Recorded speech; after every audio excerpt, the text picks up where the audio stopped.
Hey everyone, Dr. Larsen here, and I want to show you a bicipital tendonitis correction in my patient here. This is my wife, Nicole. No one has seen her yet. This is the first video she's ever been on. So I'm going to show how to do a bicipital tendonitis correction. So on the left side, how you do it, they usually slip down. So this biceps tendon here, it gets kind of like out of the groove almost, and you want to traction your fingers down here, pull up this way, so you're pulling it up this way. So you want to pull it up here, and they are completely relaxed, and you're moving their arm around here, and you can feel a lot of clunking and popping in there. Usually this biceps tendon slips right back in the groove. So when you have it down this way is where it's easiest to slip in there, and then as you bring it up and around, you're actually pulling on that tendon back up this way. Now, I'm also going to show some of the proprioceptive taping that we do, because this has a tendency not to stay in. Now, who does this affect? Mainly people who bench press and lift weights, because they're constantly straining this front side here. So we have to get on the skin. So what I'm going to do is I'm going to show you how we proprioceptively tape this and in usually which direction. So we grab a different arm here and push up, and I'm looking for a weakness. And it's usually, so there's a weakness right here. It's usually up in this region, all the way down here sometimes, and on her she has a weakness right here. Now if I direction on the skin this way, it makes it go strong. If I pull back down this way, it's weak, because obviously that tendon kind of runs up through here, that biceps tendon, and it wants to slip down this way. So pushing up this way is going to make it strong again. So we want to stimulate the skin in this area to neurologically push that tendon and keep that up in there. So it's not a structural correction.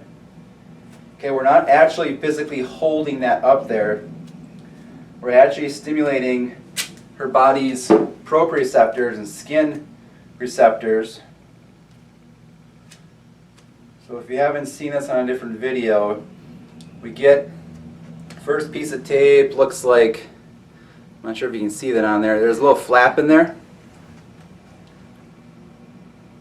So I'm going to put that flap perpendicular to the direction that I was pulling to make it strong. So now it's going to come up this way, and that's the strong direction. So I have to get a second piece of tape.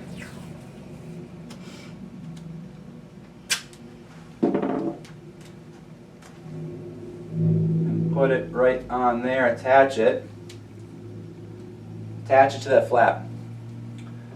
Now I'm going to be pulling up this way on the tape. The whole time I'm going to monitor her nervous system by using her other arm. Now remember, if I push up this way, it was strong. So this should be strong, strong, strong, strong, until I'm pushing too hard, pulling on that tape too hard, because you can see this weakness over here. Okay, so I got to back off. That's too hard again. I got to back down my pull and then put it down. So that's the maximal correction on that biceps tendon. Now one way to check this biceps tendon, which I didn't show at the beginning, is like this. Not sure if I'm in the way here or not. So you're actually using the biceps as a shoulder flexor. So you're pushing up here. I do it in multiple positions as well to see if it's strong. Now that's strong. It probably would have been weak before I didn't check it. And this one is strong as well. So you should have a weakness before, which I didn't show on her, and then you'll have a strength afterwards, after making the physical correction, and then after taping her. Now this tape stays on for about 2 or 3 days or so, because it's sending nerve signals up into her brain, and her brain's going to get the idea after a couple of days.